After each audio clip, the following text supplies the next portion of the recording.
Is he the bad one? Very bad. And are there ghosts?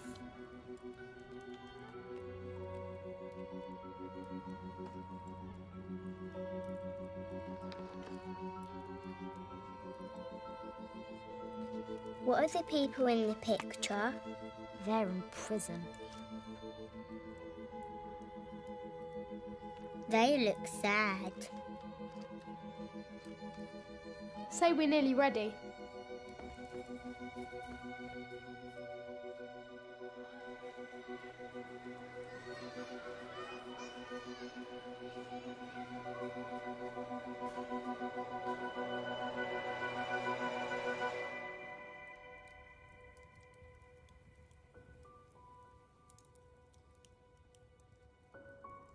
Ghosts, you say? Are you quite certain you won't be too frightened? No, Father. Don't be silly. It's a nice story. It's only Marley who's slightly unpleasant. He's soon gone. Oh, Marley was dead to begin with. There is no doubt whatever about that. Old Marley was dead as a doornail. Did Scrooge know Marley was dead? Of course he did. Scrooge and Marley had been partners for I don't know how long. He was his sole executor, his sole mourner. And even Scrooge was not so desperately cut up about the sad event. There is no doubt about that. This must be clearly understood, or nothing good can come of this story that I am about to relate.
Scrooge was a tight-fisted hand at the grindstone. Scrooge, a squeezing, wrenching, grasping, scraping, clutching, covetous old sinner.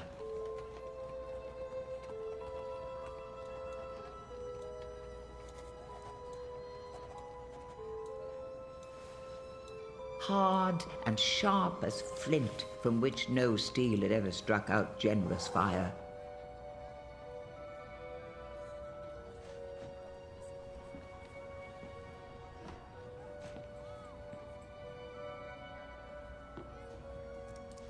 Secret and self-contained and solitary as an oyster.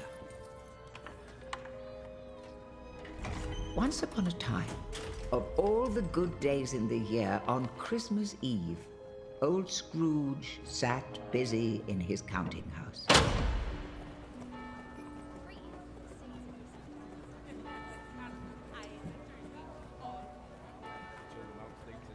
It was cold, bleak, biting weather. The door of Scrooge's counting house was open that he might keep his eye upon his clerk, who, in a dismal little cell beyond, was copying letters. Scrooge had a very small fire. The clerk tried to warm himself at the candle, in which effort, not being a man of strong imagination, he failed. A Merry Christmas, Uncle! Cried a cheerful voice. God save you. It was the voice of his nephew, Fred, who came upon him so quickly that this was the first intimation he had of his approach. Bah, humbug. Christmas a humbug, Uncle? You don't mean that, I'm sure. I do. What right have you to be merry? You're poor enough. Come then, what right have you to be dismal? What reason have you to be morose? You're rich enough. Bah, humbug. Don't be cross, Uncle. What else can I be when I live in such a world of fools as this? What's Christmas time to you but a time for paying bills without money? A time for finding yourself a year older, but not an hour richer? If I could work my will, every idiot who goes about with Merry Christmas on his lips should be boiled with his own pudding and buried with a stake of holly through his heart. Uncle! I have always thought of Christmas time as a good time. A kind, forgiving, charitable, pleasant time. The only time I know of in the long calendar of the year when men and women seem by one consent to open their shut-up hearts freely.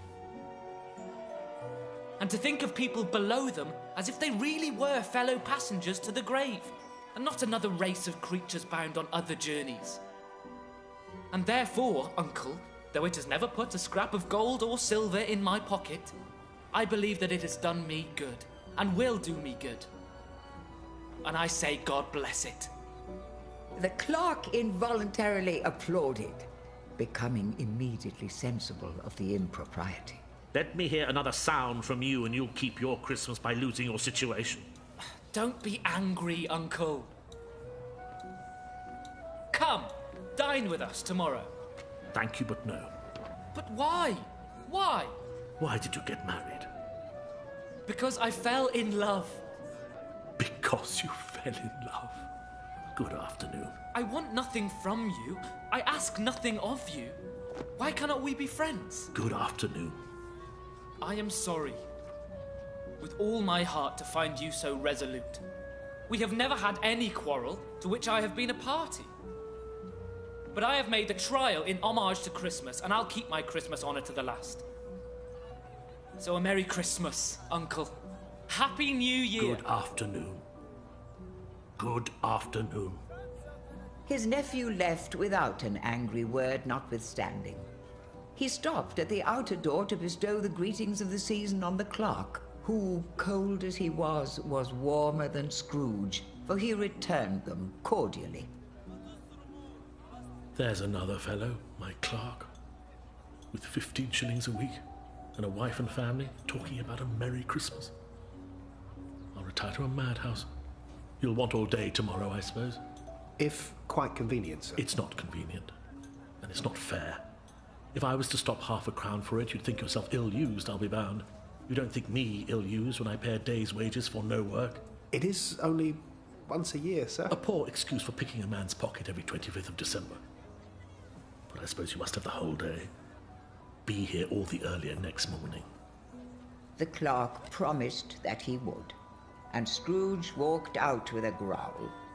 The office was closed in a twinkling, and the clerk ran home to Camden Town as hard as he could pelt to play at blind man's buff.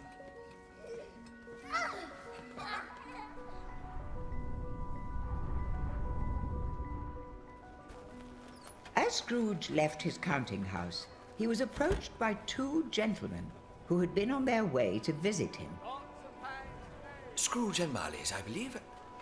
Have I the pleasure of addressing Mr. Scrooge or Mr. Marley? Mr. Marley has been dead these 7 years. He died 7 years ago, this very night. We have no doubt his liberality is well represented by his surviving partner. Good afternoon. At this festive season of the year, it is more than usually desirable that we should make some slight provision for the poor and destitute, who suffer greatly at the present time. Take pity on us, sir. We've got no lodgings. Many thousands are in want of common necessaries. Hundreds of thousands are in want of common comforts, sir. Are there no prisons? Plenty of prisons. And the union workhouses, are they still in operation? They are. I wish I could say they were not. The treadmill and the poor law are in full vigour then? Both very busy, sir. Oh. I was afraid from what you said at first that something had occurred to stop them in their useful course. I'm very glad to hear it.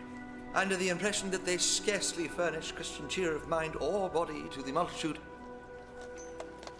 a few of us are endeavouring to raise a fund to buy the poor some meat and drink and means of warmth.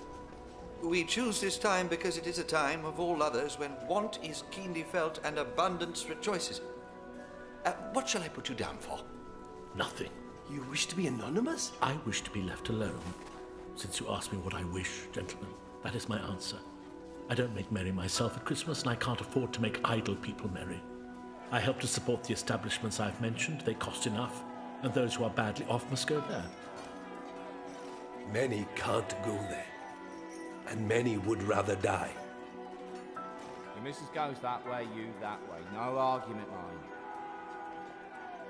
If they would rather die, they'd better do it and decrease the surplus population. Besides, it's not my business. It's enough for a man to understand his own business and not to interfere with other people's.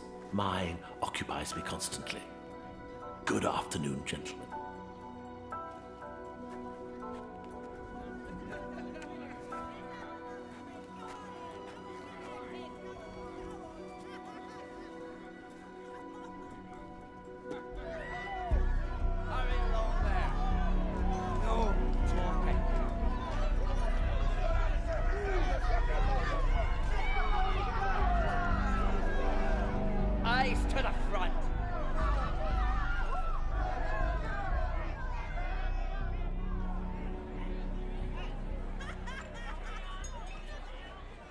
Gin, waiter. Finish with the paper. Scrooge took his melancholy dinner in his usual melancholy tavern, and having read all the newspapers, went home to bed.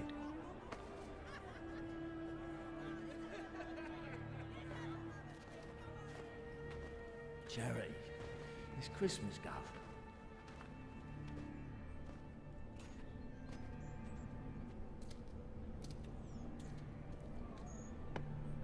Let any man explain to me, if he can, how it happened that Scrooge, having his key in the lock of the door, saw in the knocker Marley's face.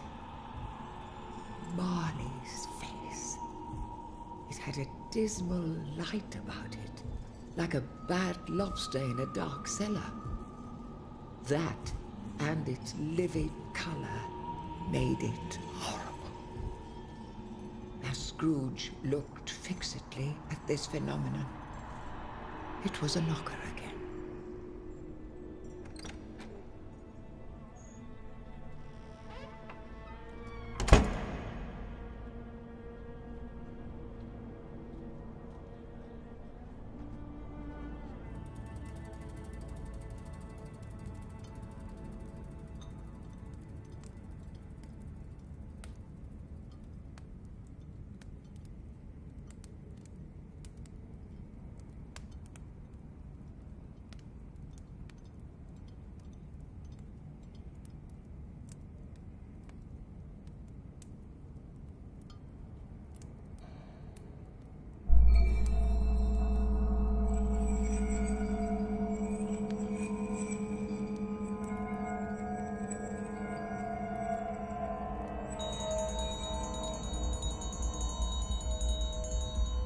The bells ceased as they had begun, together. They were succeeded by a clanking noise from the attic, as if some person were dragging a heavy chain over the beams. Then he heard the noise much louder, coming straight towards his door.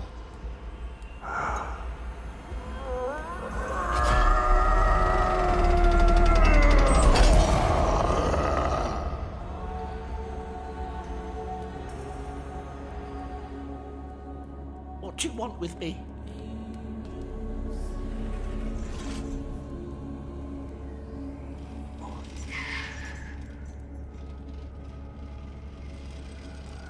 In life, I was your partner, Jacob Marley. You don't believe in me. Why do you doubt your senses? Because a little thing affects them. A slight disorder of the stomach makes them cheats. You might be an undigested bit of beef, a crumb of cheese, a fragment of underdone potato. There's more of gravy than of grave about you.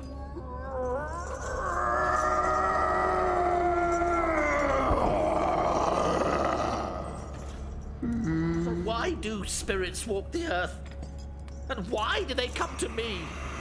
It is required of every man that the spirit within him should walk among his fellow man and travel far and wide. And if that spirit goes not forth in life, it is condemned to do so after death. Woe is me. You are fettered? I wear the chains I forged in life. I made it link by link and yard by yard. I girded it on, and of my own free will I wore it. Is its pattern strange to you? Or would you know the weight and length of the strong coil you wear yourself? It was full as heavy and as long as this 7 Christmases ago, and you have labored on it since. Jacob, tell me more. Speak comfort to me. I have none to give. But you are always a good man of business, Jacob. Business? Oh, mankind was my business. The common welfare was my business. Charity, mercy, and benevolence were all my business.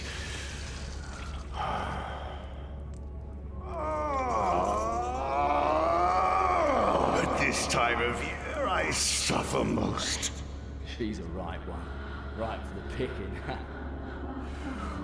Why did I walk through crowds of fellow beings with my eyes turned down and never raise them to that blessed star which led the wise men to a poor abode? Hear me! My time is nearly gone.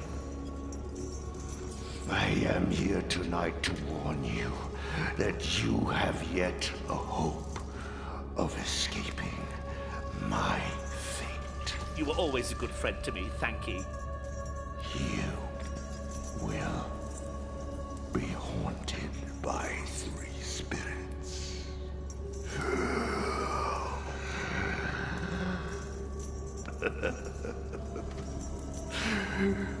Expect the first when the bell tolls midnight.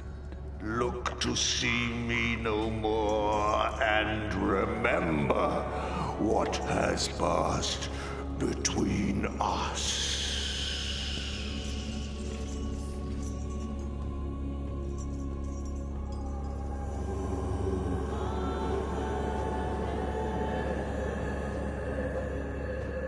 air was filled with phantoms, wandering hither and thither in restless haste, and moaning as they went.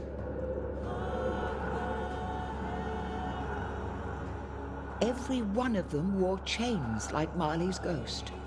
Some few, they might be guilty governments, were linked together. None were free. Many had been personally known to Scrooge in their lives. He had been quite familiar with one old ghost who cried piteously at being unable to assist a wretched housekeeper with an infant whom it saw below upon a doorstep. Whether these creatures faded into mist, or mist enshrouded them, he could not tell.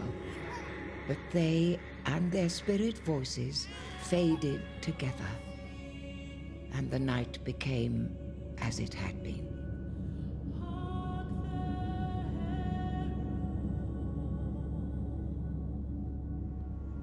The Ghost of Christmas Past.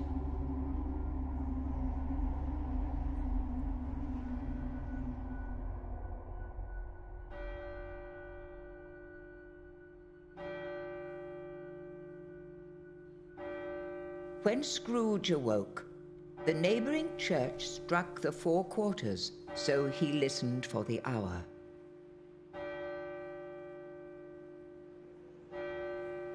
12. Marley's ghost bothered him exceedingly. Was it a dream or not?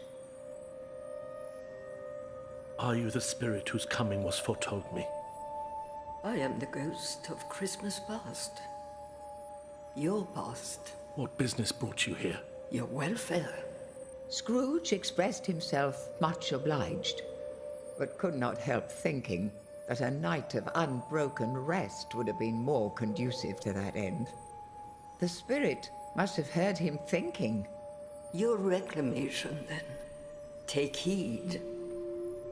It put out its strong hand as it spoke and clasped him gently by the arm. It would have been in vain for Scrooge to plead that the bed was warm and the thermometer a long way below freezing, and that he was clad but lightly in his slippers, dressing gown, and nightcap, and that he had a cold upon him at that time. The grasp, though gentle, was not to be resisted. He rose, and somehow knew that the spirit would take him into the air.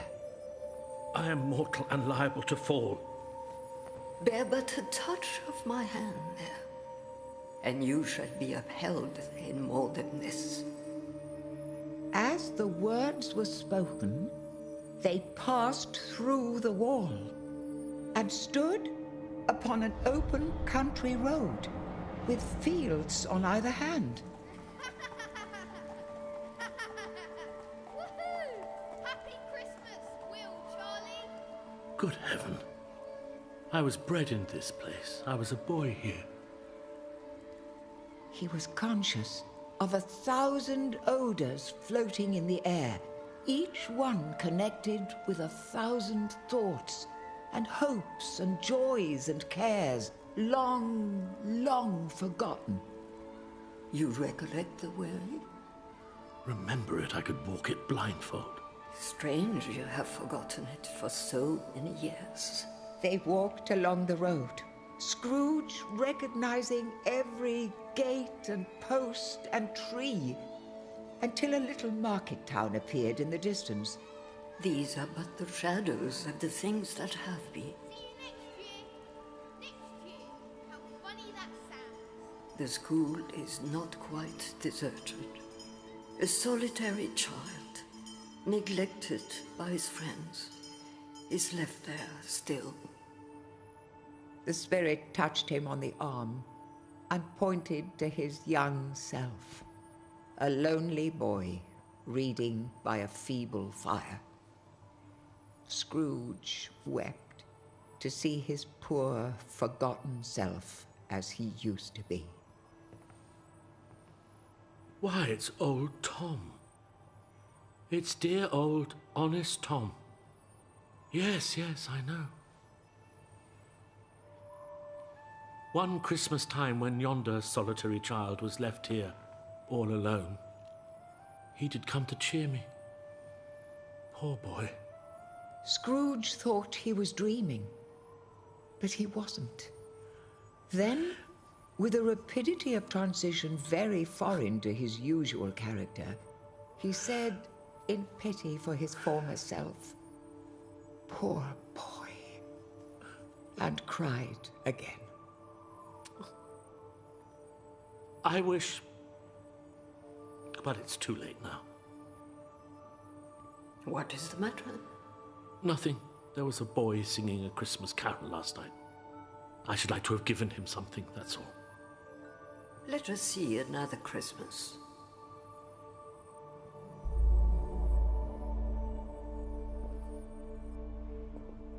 He was not reading now, but walking up and down despairingly.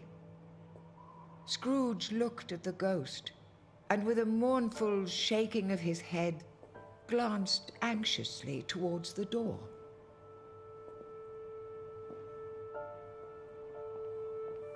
Oh, dear, dear brother. I have come to bring you home, dear brother. To bring you home, home, home. Home, little fan? Yes. Home for good and all. Home for ever and ever. Father is so much kinder than he used to be. He spoke so gently to me one night when I was going to bed that I was not afraid to ask him once more if you might come home. And he said yes, you should, and sent me in a coach to bring you. And you are never to come back here. But first, we're to be together all Christmas long and have the merriest time in all the world. You are quite a housekeeper, little fan. You must come with me now.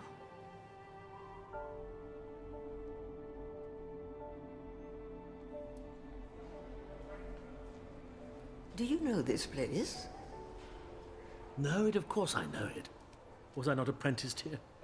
Scrooge's former self, now grown a young man, came briskly in, accompanied by his fellow apprentice.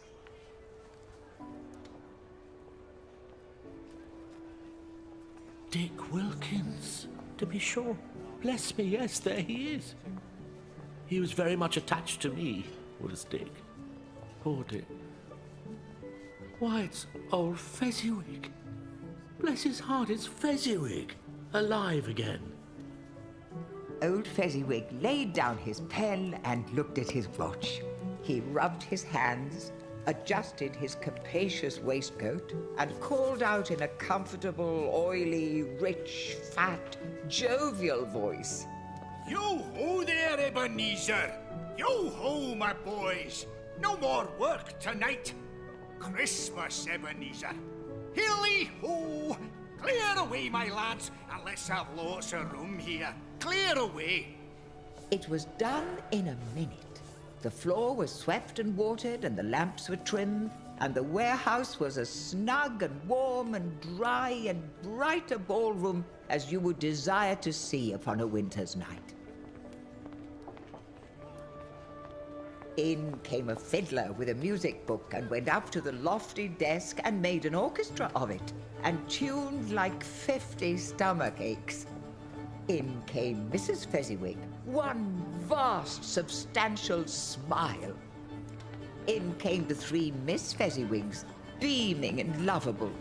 In came the 6 young followers, whose hearts they broke. In came all the young men and women employed in the business. In came the housemaid with her cousin the baker. In came the cook with her brother's particular friend, the milkman. In came the boy from over the way who was suspected of not having board enough from his master.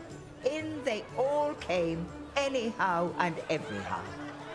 There were dances, and more dances, and there were forfeits, and more dances, and there was cake, and there was negus, and there was a great piece of cold roast, and there was a great piece of cold boiled, and there were mince pies, and plenty of beer.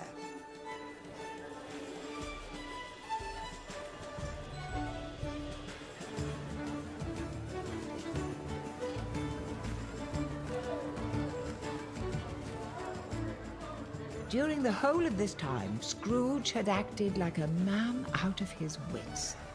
His heart and soul were in the scene, and with his former self. It was not until now, when the bright face of his former self was turned from them, that he remembered the ghost, and became conscious that it was looking full upon him. A small matter to make these silly folks so full of gratitude. Small? Why, is it not small? He has spent but a few pounds. Is that so much that he deserves this praise? Scrooge, heated by the remark, and speaking unconsciously like his former, not his latter self, said, "It isn't that, Spirit. He has the power to render us happy or unhappy, to make our service light or burdensome, a pleasure or a toil. The happiness he gives is quite as great as if it cost a fortune." He felt the spirit's glance and stopped. What is the matter? Nothing in particular. Something, I think. I should like to be able to say a word or two to my clerk just now, that's all.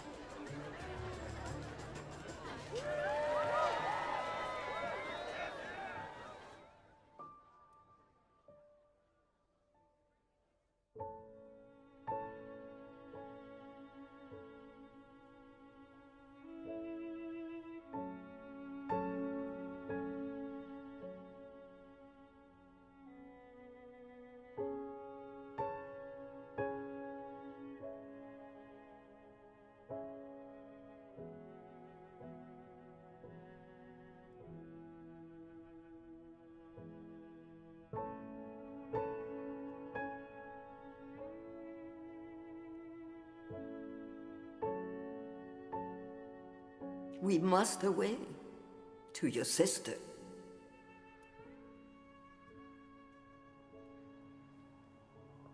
Always a delicate creature, whom a breath might have withered. But she had a large heart. So she had. You're right. I'll not deny it for a second. God forbid. She died a woman, and had, I think, children.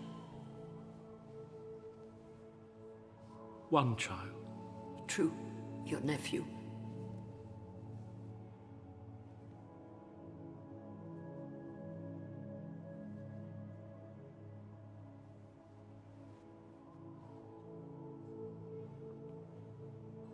My time grows short, quick.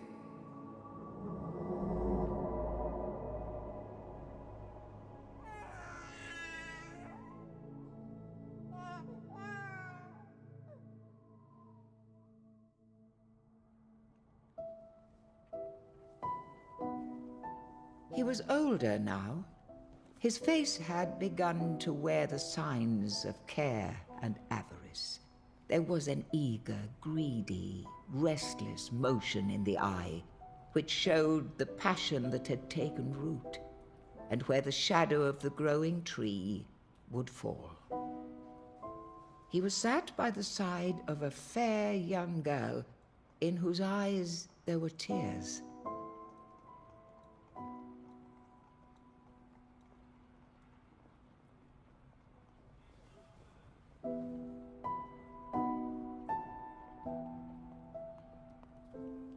It matters little.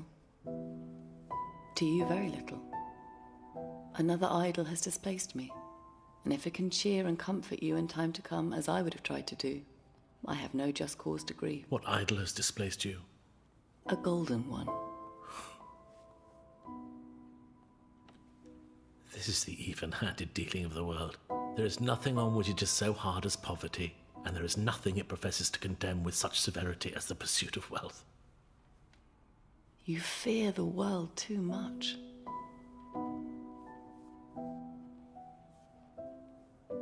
All your other hopes have merged into the hope of wealth. I've seen your nobler aspirations fall off one by one until the master passion, gain, engrosses you, have I not? What then? Even if I have grown so much wiser, what then? I'm not changed towards you. Am I? Our contract is an old one. It was made when we were both poor and content to be so, until, in good season, we could improve our worldly fortune by our patient industry. You are changed. When it was made, you were another man. I was a boy.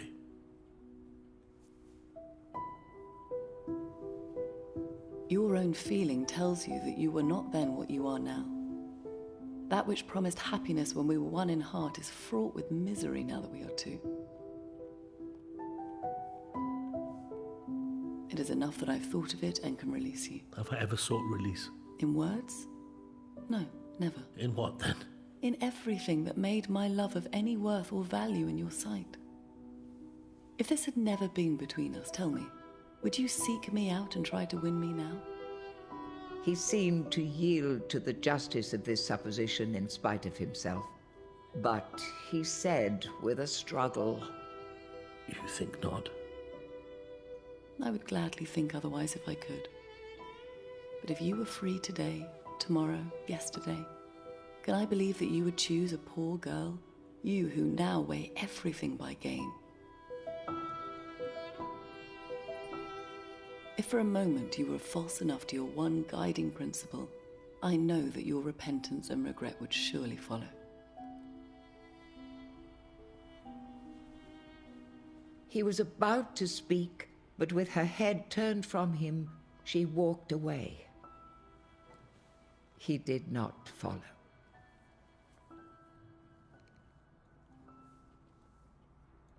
Spirit, show me no more. Conduct me home. Why you delight to torture me? One shadow more. No more. I don't wish to see it. Show me no more. But the relentless ghost pinioned him in both his arms and forced him to observe what happened next.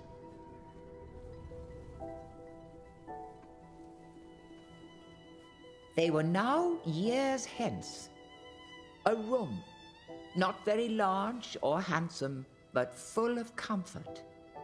Near to the fire sat a beautiful young girl, so like that last that Scrooge believed it was the same, until he saw her, now a comely matron, sitting opposite her daughter. And now Scrooge looked on more attentively than ever, when the master of the house, having his eldest daughter leaning fondly on him, sat down with her and her mother at his own fireside.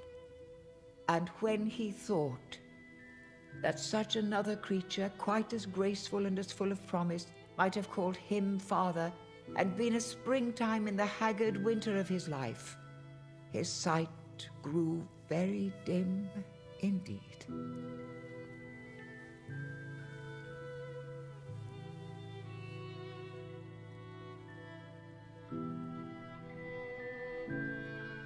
Spirit, remove me from this place. I told you these were shadows of the things that have been. They are what they are. Do not blame me. Remove me. I cannot bear it.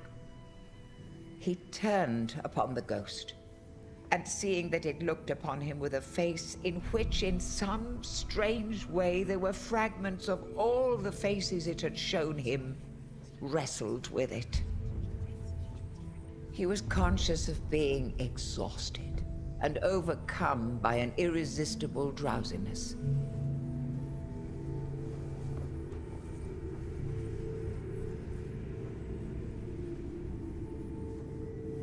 And further, of being in his own bedroom.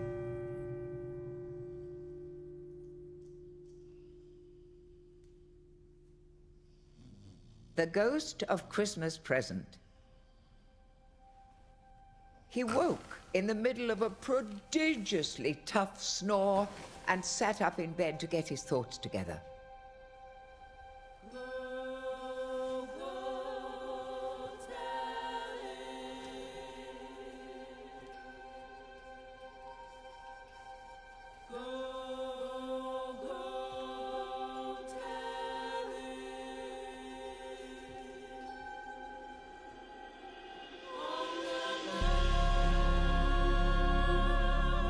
It was his own room.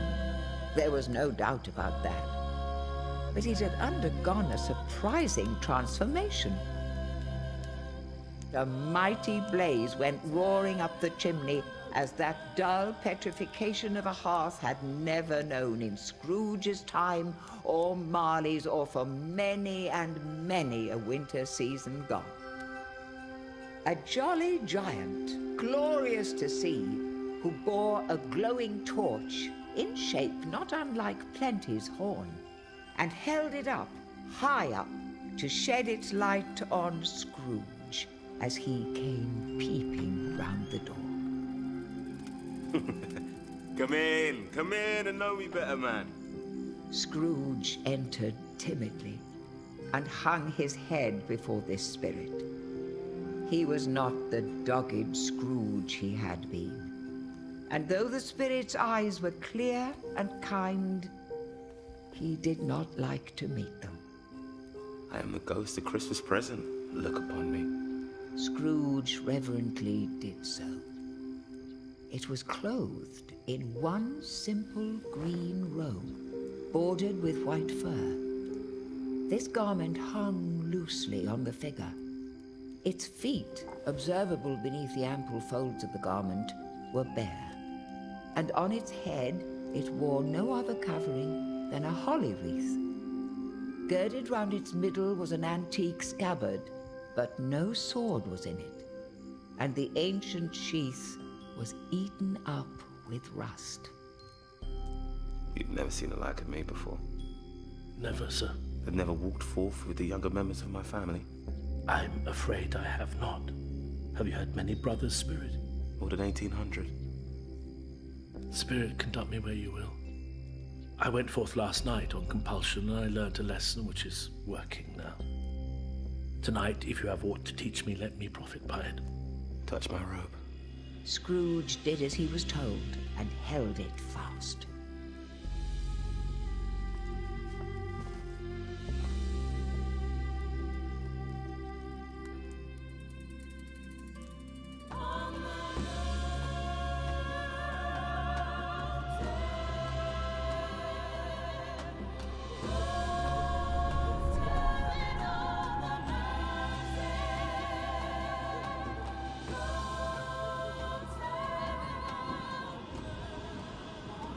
Go to sleep, or he won't come. Will we leave a carrot? Thank you, Your Majesty. Besides, we'll still be serving it at Easter. They stood in the city streets on Christmas morning. There was nothing very cheerful in the climate or the town, and yet there was an air of cheerfulness abroad that the clearest summer air and brightest summer sun might have endeavored to diffuse in vain. Fresh oysters! Fresh oysters! The people were by this time pouring forth. The grocers, oh, the grocers! The blended scents of tea and coffee were so grateful to the nose. The sticks of cinnamon so long and straight, the candied fruits so caked and spotted with molten sugar. The customers were all so hurried and so eager in the hopeful promise of the day that they tumbled up against each other at the door, clashing their wicker baskets wildly. But soon the steeples called good people all to church, flocking through the streets in their best clothes and with their gayest faces. And at the same time, there emerged from scores of by-streets, lanes, and nameless turnings innumerable people carrying their dinners to the bakers' shops. The sight of these poor revellers appeared to interest the spirit very much, for he stood with Scrooge beside him in the baker's doorway and sprinkled incense on their dinners from his torch. Mrs. Johnson's got beef. She must have been at the old man's wages before he got to the pub. Is there a peculiar flavour in what you sprinkle from your torch? There is. My own. Would it apply to any kind of dinner on this day? To any kindly given. To a poor one most. Why to a poor one most? Because it needs it most. Spirit, I wonder you, of all the beings in the many worlds about us, should desire to cramp these people's opportunities of innocent enjoyment. Aye. You would deprive those that have no hearts of their own the means of cooking every seventh day, often the only day on which they can be said to dine at all, wouldn't you? Aye. You seek to close these bakeries on the Sabbath. It comes to the same thing. I seek. Forgive me if I'm wrong. It has been done in your name, or at least in that of your family. There are some upon this earth of yours who lay claim to know us, and who do their deeds of passion, pride, ill will, hatred, envy, bigotry, and selfishness in our name, who are as strange to us and all our kith and kin as if they had never lived. Remember that, and charge their doings on themselves, not us.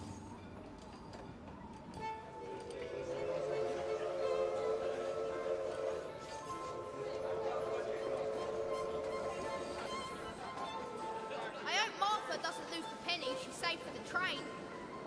She mustn't. I miss her.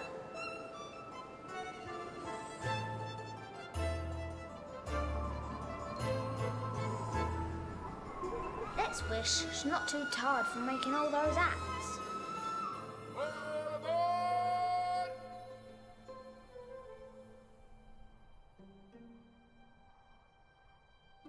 Bob had but 15 bob a week. He pocketed on Saturdays but 15 copies of his Christian name. And yet, the ghost of Christmas present blessed his 4-roomed house.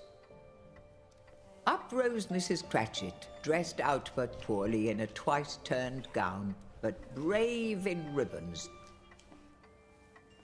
What has ever got your precious father, then, and your brother Tiny Tim? And Martha weren't as late last Christmas by half an hour. Here's Martha, Mother. Hello, Martha. Hello, Martha. Why, bless your heart alive, my dear, how late you are. We'd a deal of work to finish up last night. And had to clear away this morning, Mother. Don't wake me in the morning. I hope to lay a bed tomorrow, as it is a holiday. Well, never mind. Sit you down before the fire, Lord bless ye. No, there's Father coming. Hide, Martha, hide. So Martha hid herself, and in came Bob, his threadbare clothes darned up and brushed to look seasonable, and Tiny Tim upon his shoulder. Alas for Tiny Tim. He bore a little crutch, and had his limbs supported by an iron frame. Where was our Martha? Not coming. Not coming? Not coming upon Christmas Day? Martha didn't like to see him disappointed, if it were only in joke, so she ran into his arms. Happy Christmas, Father. The 2 young Cratchits hustled Tiny Tim and bore him off into the wash-house, You come with us, Tim. that he might hear the pudding singing in the copper. And how did little Tim behave? Oh, as good as gold. As good as gold and better. But somehow he gets thoughtful, sitting by himself so much, and thinks the strangest things. He told me, coming home, that he hoped the people saw him in the church because he was a cripple, and it might be pleasant to them to remember upon Christmas Day who made lame beggars walk and blind men see. Bob's voice was tremulous when he told them this, and trembled uncertainly when he said that Tiny Tim was growing strong and hearty. His active little crutch was heard upon the floor, and back came Tiny Tim, escorted by his brother and sister, to his stool before the fire.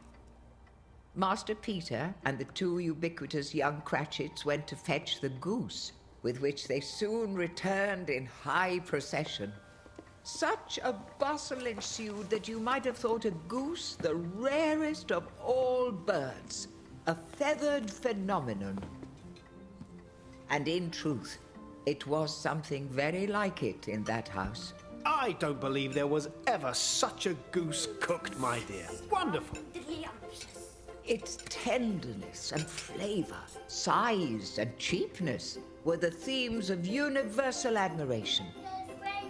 Eked out by applesauce and mashed potatoes, it was a sufficient dinner for the whole family.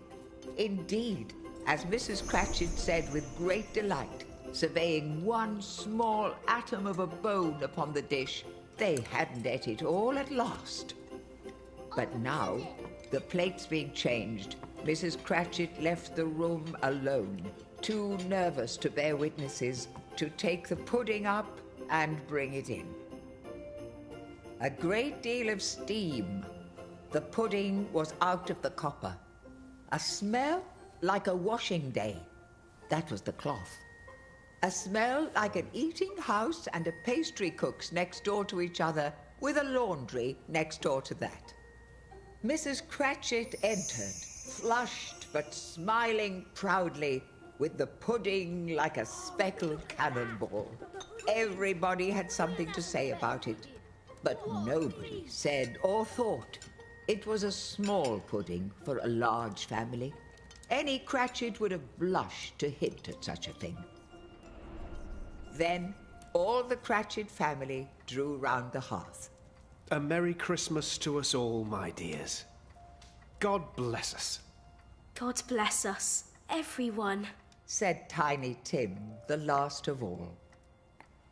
He sat very close to his father's side upon his little stool. Bob held his withered little hand in his, as if he loved the child and wished to keep him by his side, and dreaded that he might be taken from him. Spirit, tell me if Tiny Tim will live. I see a vacant seat, and a crutch without an owner, carefully preserved.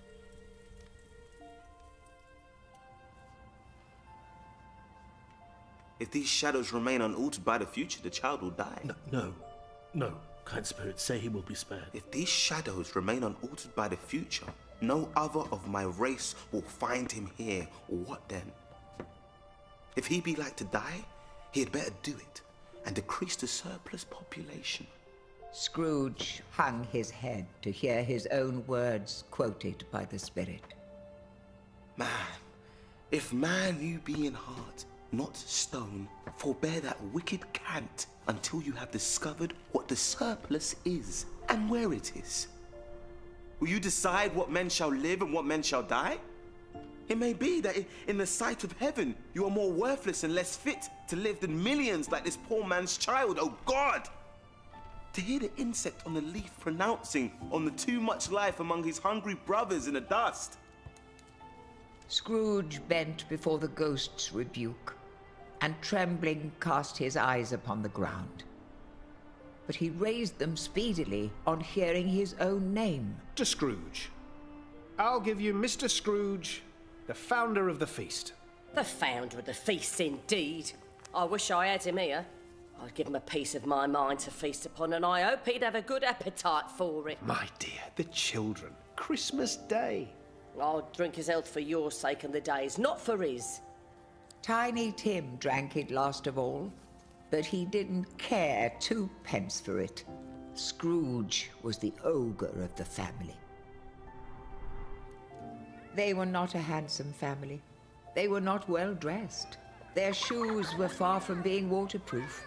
Their clothes were scanty, and Bob's might have known, and very likely did, the inside of a pawnbroker's. But they were happy, grateful, pleased with one another, and contented all the time. Scrooge had his eye upon them, and especially on Tiny Tim, until the last.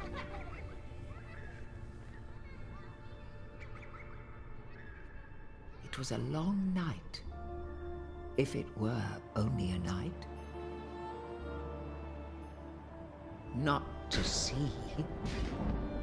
To see.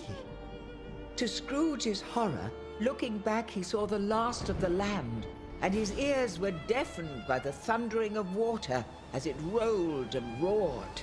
Mind yourself, Harry. Don't drop the turkey. Hold on. Built upon a dismal reef of sunken rocks on which the waters chafed and dashed, there stood a solitary lighthouse. There's Christmas for you. But even here, every man among them hummed a Christmas tune. Again the ghost sped on above the black and heaving sea, until a light shone from the window of a house, and swiftly they advanced towards it. It was a great surprise to Scrooge to hear a hearty laugh. It was a much greater surprise to Scrooge to recognize it as his own nephew's, and to find himself in a bright, dry, gleaming room. Clara, my dear, what a lovely lunch.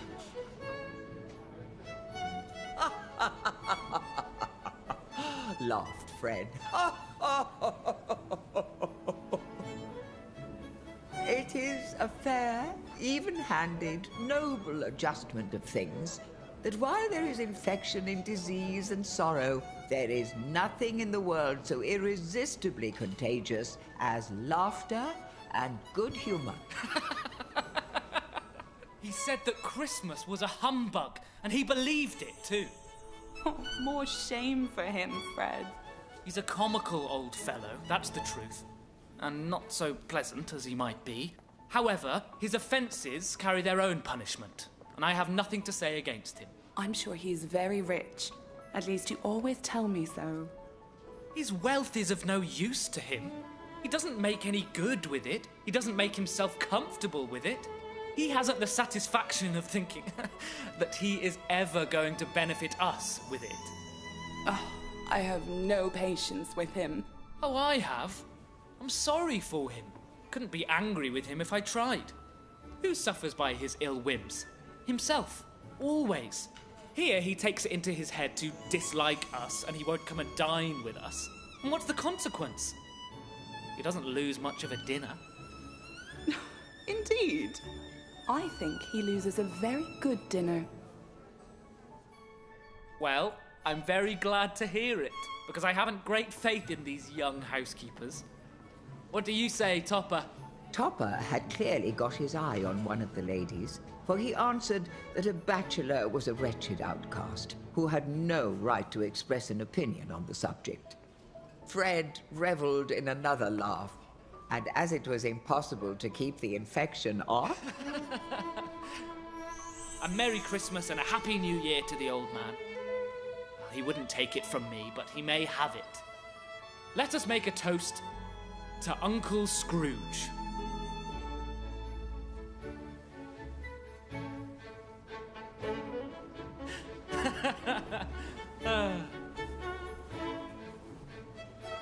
Who's for Blind Man's Buff? Here's a new game. 1/2 hour, Spirit, only one.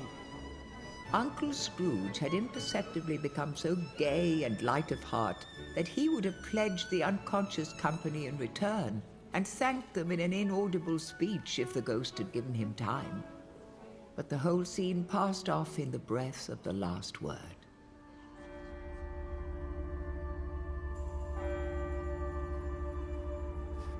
Hark. My life upon this globe is very brief. The chimes were ringing the 11:03 at that moment.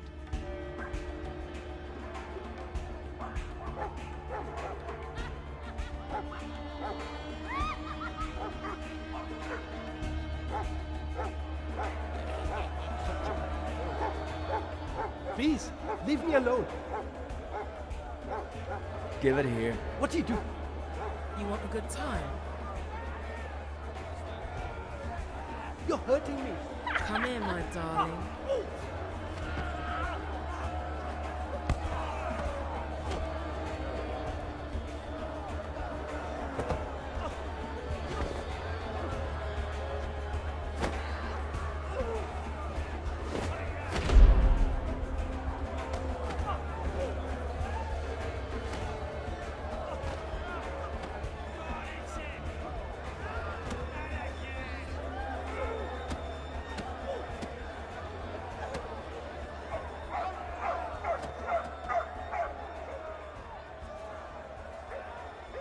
Pull your razor, Jim.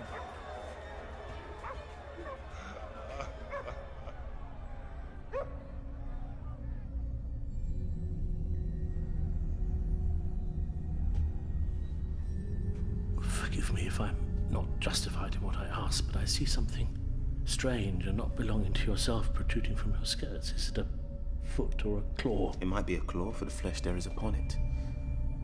Look here. From the foldings of its robe, it brought 2 children. Wretched, abject, frightful, hideous, miserable. They knelt down at its feet and clung upon the outside of its garment. Oh man, look here. Look! Look, down here! They were a boy and a girl. Yellow, meager, ragged, scowling, wolfish, but prostrate too in their humility.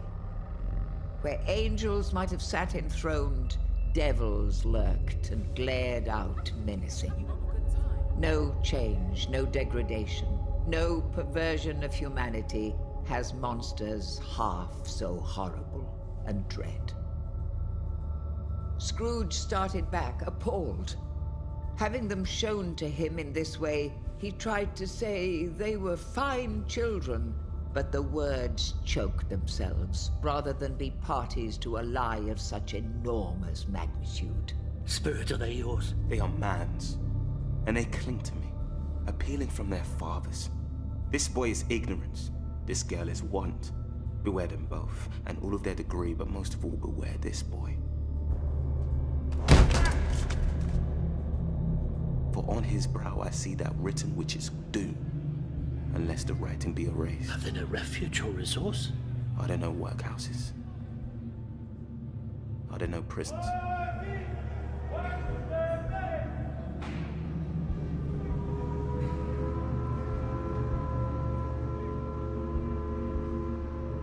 The ghost of Christmas yet to come. Scrooge looked about him for the ghost and saw it not. As the last stroke ceased to vibrate, he remembered the prediction of old Jacob Marley, and lifting up his eyes, beheld a solemn phantom, draped and hooded, coming like a mist along the ground towards him. The phantom slowly, gravely, silently approached. When it came, Scrooge bent down upon his knee. It was shrouded in a deep black garment, which concealed its head, its face, its form, and left nothing of it visible save one outstretched hand.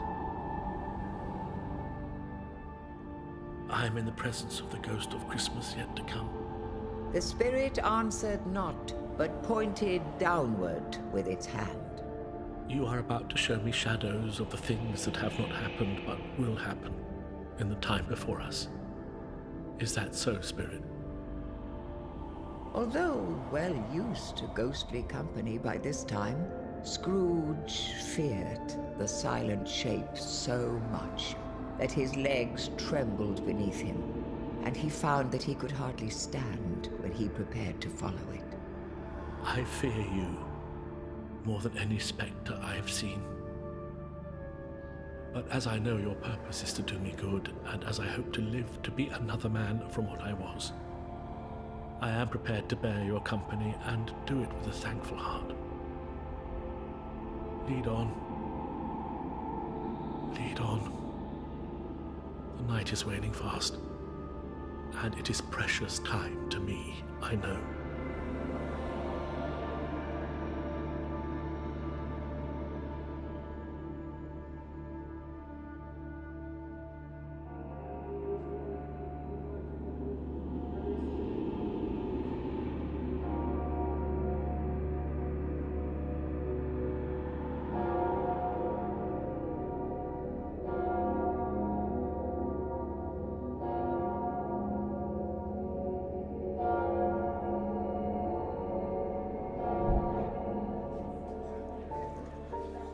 They scarcely seemed to enter the city, but there they were, in the heart of it, amongst the merchants, who hurried up and down and chinked the money in their pockets and conversed in groups, as Scrooge had seen them often. The spirit stopped beside one little knot of businessmen. Observing that the hand was pointed to them, Scrooge advanced to listen to their talk.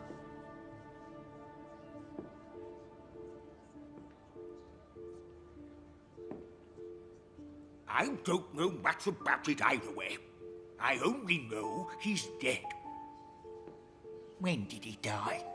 Oh, last night, I believe. Why, what was the matter with him? I thought he'd never die. God knows.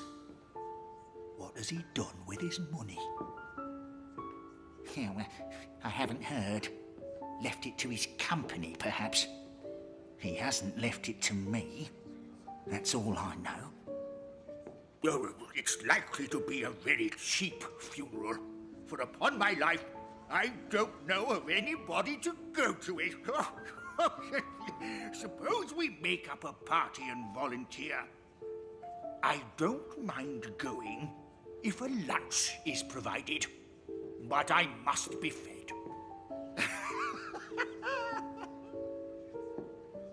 Scrooge was at first inclined to be surprised that the spirit should attach importance to conversations apparently so trivial.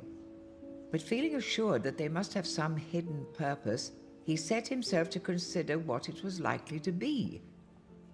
But nothing doubting that to whomsoever they applied, they had some latent moral for his own improvement.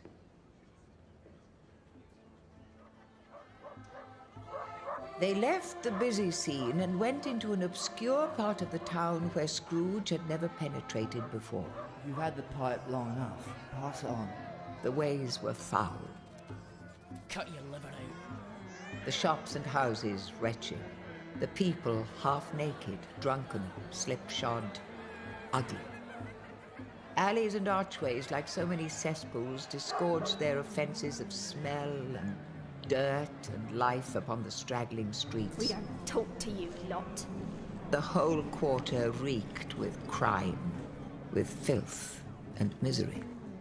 Far in this den of infamous resort, there was a low-browed beetling shop below a penthouse roof, where iron, old rags, bottles, bones, and greasy offal were bought. Sitting in among the wares he dealt in, by a stove, was a grey-haired rascal, nearly 70 years of age. Scrooge and the Phantom came into the presence of this man just as a housekeeper with a heavy bundle slunk into the shop. Every person has a right to take care of themselves. He always did. Who's the worst for the loss of a few things like these? If he wanted to keep 'em after he was dead, a wicked old screw, why wasn't it natural in his lifetime? If it had been, he'd have had somebody to look after him when he was struck with death, instead of lying gasping out his last alone by himself. It's the truest ever word ever spoke. It's a judgment on him. Open the bundle, old Joe, and let me know the value of it. Oh, what do you call these bed curtains? Bed curtains. You don't mean to say you took him down, rings and all, with him lying there? Yes, I do. Why not? You were born to make a fortune, and you'll certainly do it. You may look through that shirt till your eyes ache, but you won't find a hole in it nor a threadbare place. It's the best he had, and a fine one too. They'd have wasted it if it hadn't been for me. What do you mean, wasting of it? Putting it on him to be buried in, to be sure. Somebody was fool enough to do it, but I took it off again. Oh, yes, this is the end of it, you see. He frightened everyone away from him when he was alive to profit us when he was dead. If there is any person in the town who feels emotion caused by this man's death, show that person to me. Spirit, I beseech you.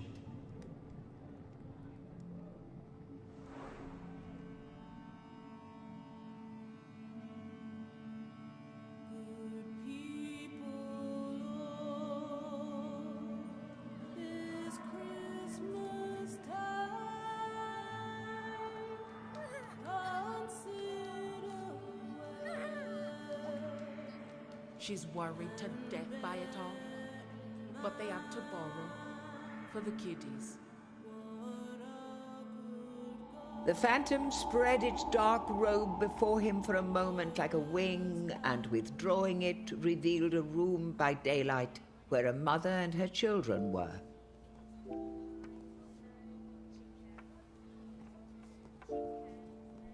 She was expecting someone, and with anxious eagerness, for she walked up and down the room, started at every sound, looked out from the window, glanced at the clock. At length, the long-expected knock was heard. She hurried to the door and met her husband, a man whose face was careworn and depressed, though he was young. There was a remarkable expression in it now, a kind of serious delight, of which he felt ashamed, and which he struggled to repress. Is it good or bad? Bad. Oh, we are quite ruined. No. There is hope yet, Caroline. If he relents, there is. Nothing is past hope. Such a miracle has happened. He is past relenting. He is dead. She was a mild and patient creature, if her face spoke truth. But she was thankful in her soul to hear it, and she said so with clasped hands. She prayed forgiveness the next moment, and was sorry. To whom shall our debt be transferred? I don't know. But before that time, we shall be ready with the money. And even though we were not, it would be bad fortune indeed to find so merciless a creditor and his successor. We shall sleep tonight with light hearts, Caroline.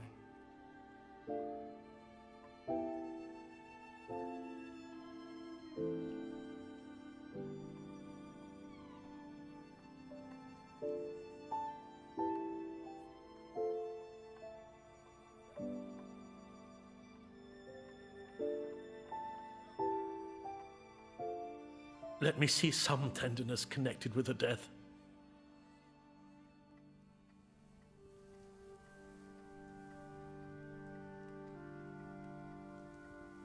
They entered poor Bob Cratchit's house and found the mother and the children seated round the fire. Quiet. Very quiet. The noisy little Cratchits were as still as statues in one corner.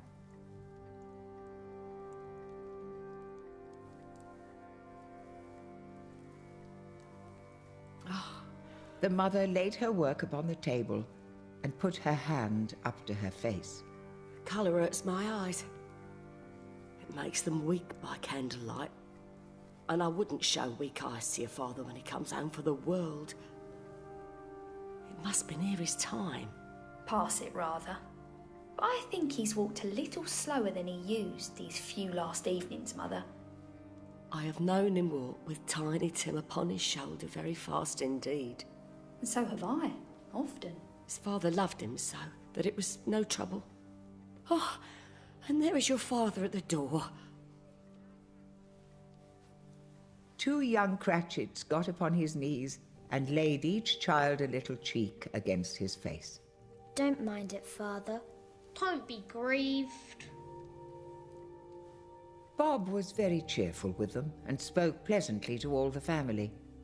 He looked at the work upon the table, the shroud that would clothe his son, and praised the industry and speed of Mrs. Cratchit and the girls. They would be done long before Sunday, he said. You went today then, Robert? Yes, my dear. I wish you could have gone. It would have done you good to see how green a place it is where he will lay. But you'll see it often. I promised him that I would walk there on a Sunday. He broke down all at once. He couldn't help it.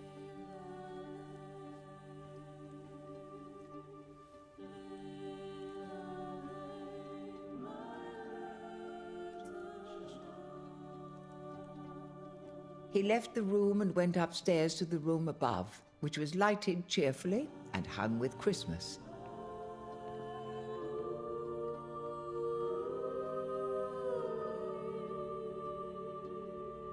There was a chair set close beside the child, and there were signs of someone having been there lately.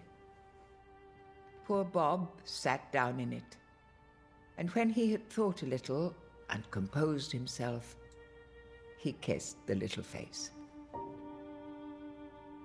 My little child. My little child.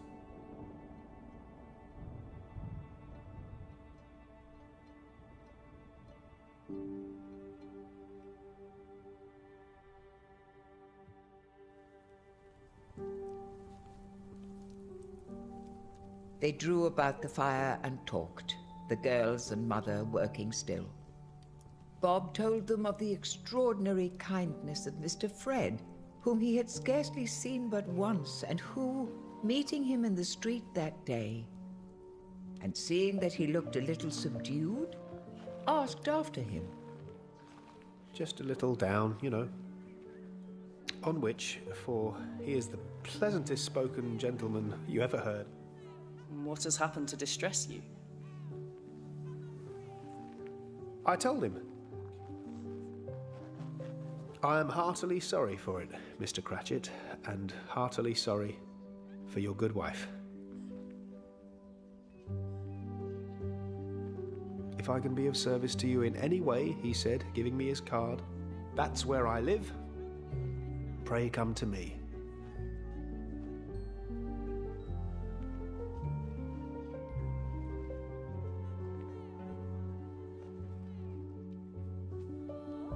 Now, it really seemed as if he had known our Tiny Tim and felt with us. I shouldn't be at all surprised, mark what I say, if he got Peter a better situation. Oh, only hear that, Peter. But however and whenever we part from one another, I am sure we shall none of us forget poor Tiny Tim, shall we? Or this first parting that there was among us. Father. And I know, my dears, that when we recollect how patient and how mild he was, although he was a little child, we shall not quarrel easily among ourselves and forget poor Tiny Tim in doing it. No, never, Father. I am very happy. I am very happy.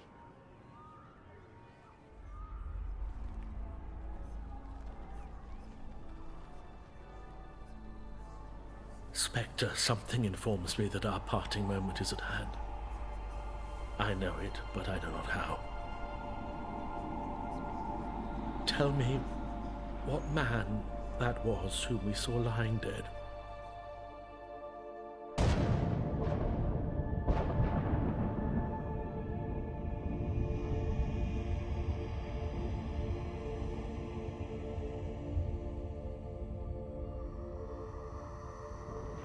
The spirit stood among the graves and pointed down to one. Scrooge advanced towards it, trembling. Before I draw nearer to that stone to which you point, answer me one question. Are these the shadows of the things that will be, or are they shadows of things that may be only? Still the ghost pointed downward to the grave by which it stood. Men's courses will foreshadow certain ends to which, if persevered in, they must lead. But if the courses be departed from, the ends will change. Say it is thus with what you show me. The spirit was immovable as ever.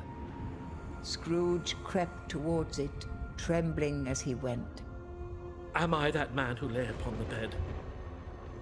Following the finger, read upon the stone of the neglected grave his own name.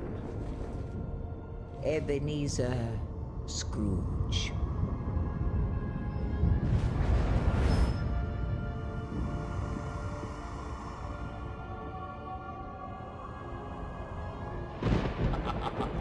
I hope he didn't die of anything catchy. We are quite ruined. The finger pointed from the grave to him and back again. No, Spirit, no. No. Spirit, hear me. I am not the man I was. Why show me this if I am past all hope? Good Spirit, assure me that I yet may change these shadows that you have shown me by an altered life. I will honor Christmas in my heart and try to keep it all the year. I will live in the past, the present, and the future. The spirits of all three shall strive within me. I will not shut out the lessons that they teach. Oh, tell me I may sponge away the writing on this stone. In his agony, he clasped the spectral body. It sought to free itself, but he was strong in his entreaty and detained it. The spirit, stronger yet, repulsed him.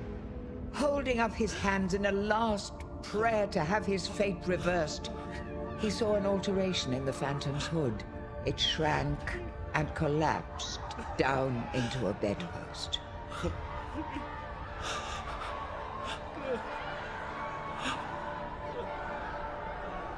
Live in the past, the present, and the future. The spirits of all three shall strive within me. I will not shut out the lessons that they teach. Oh, Jacob Marley, heaven and the Christmas time be praised for this. I shall kneel, oh Jacob, on my knees. They are not torn down.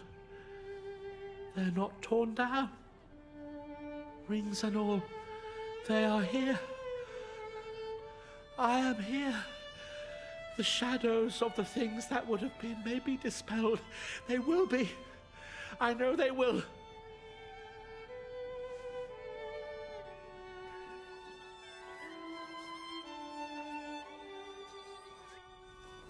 I don't know what to do.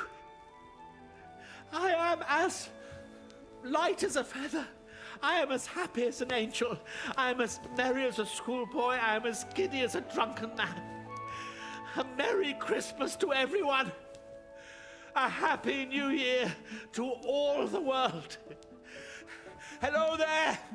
Whoa. There's the saucepan that the gruel was in. There's the corner the ghost of Christmas present sat. There's the window where I saw the wandering spirits. It's all right. It's all true. It all happened. I don't know what day of the month it is. I don't know how long I've been among the spirits. I don't know anything.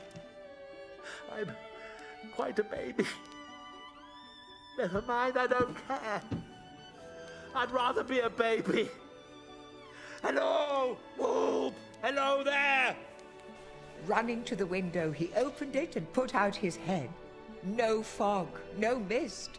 Clear, bright, sweet, fresh air, merry bells. Oh, glorious, glorious. What's today, my fine fellow?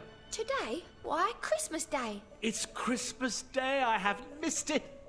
The spirits have done it all in one night. They can do anything they like. Of course they can. Of course they can. Hello, my fine fellow. Do you know the poulterers in the next street but one? I should hope I did. An intelligent boy, a remarkable boy.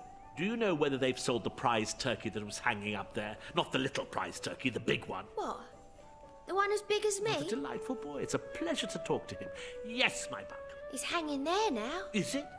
Go and buy it. What, Craig? No, I am in earnest. Go and buy it and tell them to bring it here, that I may give them the direction where to take it. Come back with the man and I'll give you a shilling. Come back with him in less than 5 minutes and I'll give you half a crown. I'll send it to Bob Cratchit's. He shan't know who sends it.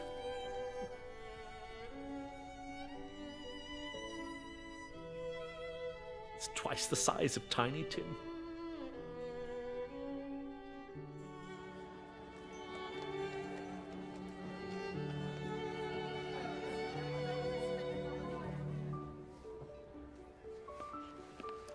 He dressed himself, all in his best, and at last got out into the streets. He had not gone far when, coming on towards him, he beheld the gentleman who had accosted him the day before, and said Scrooge and Marley's, I believe. Dear sir, how do you do? I hope you succeeded yesterday. Mr. Scrooge? That is my name, and I fear it may not be pleasant to you. Allow me to ask your pardon. And will you have the goodness... Lord bless me. My dear Mr. Scrooge, are you serious? If you please, not a farthing less. A great many back payments are included in it, I assure you. Will you do me that favor? I don't know what to say to such munificence. Don't say anything, please. Come and see me. Will you come and see me? We will. Thank you. I am much obliged to you. I thank you 50 times. Bless you. The people were by this time pouring forth as he had seen them with the ghost of Christmas present. He walked about the streets and watched the people hurrying to and fro, and patted children on the head, and questioned beggars, and looked down into the kitchens of houses and up to the windows, and found that everything could yield him pleasure.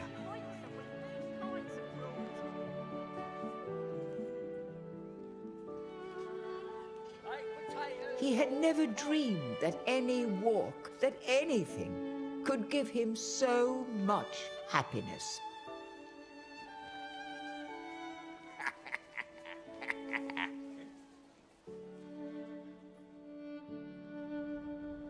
In the afternoon, he turned his steps towards his nephew's house.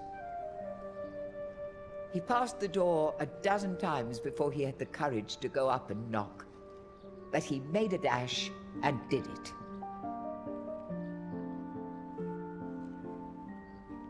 He opened the door gently and sidled his face in.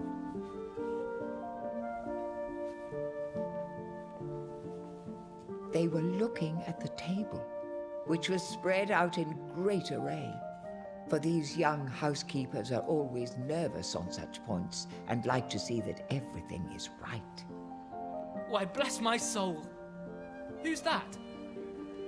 It's I, Uncle Scrooge. I've come to dinner. Will you let me in, Fred? Let him in? It is a mercy he didn't shake his arm off. He was at home in 5 minutes. Nothing could be heartier. Fred's wife looked just the same. So did Topper when he came. So did the plump lady when she came. So did everyone when they came. Wonderful party, wonderful games, wonderful unanimity, wonderful happiness.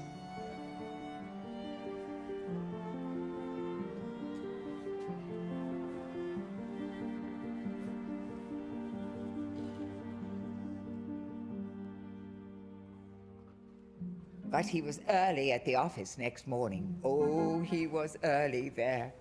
If he could only be there first and catch Bob Cratchit coming late, that was the thing he'd set his heart upon.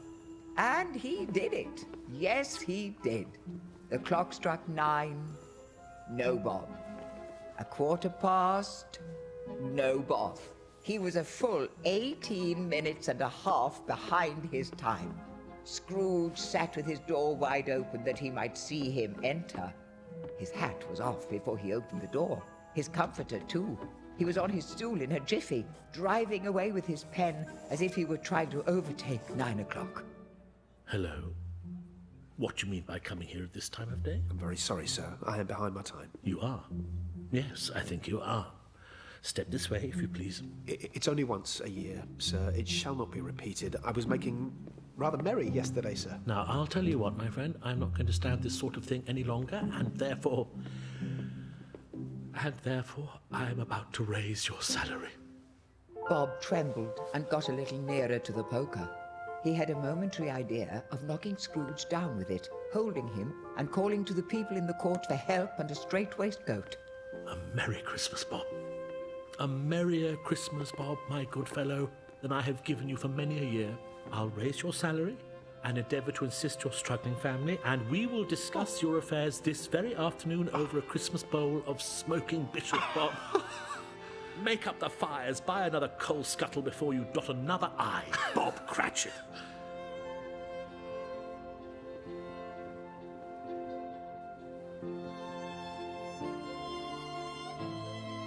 Scrooge was as good as his word. He did it all, and infinitely more. And to Tiny Tim, who did not die, he was a second father. He became as good a friend, as good a master, and as good a man as the good old city knew, or any other good old city, town, or borough in the good old world. Some people laughed to see the transformation in him. But he let them laugh and heeded them little, for he was wise enough to know that nothing ever happened on the globe for good, at which some people had not had their fill of laughter at the outset. And since he knew such as these were blind anyway, he thought it just as well that their eyes should wrinkle up in laughter as have the malady in less attractive forms. He had no further intercourse with spirits, but lived life according to the total abstinence principle ever after. And it was said of him that he knew how to keep Christmas well, if any man in the world had such knowledge. Let that be truly said of us, and all of us. And as Tiny Tim observed, God bless us, everyone.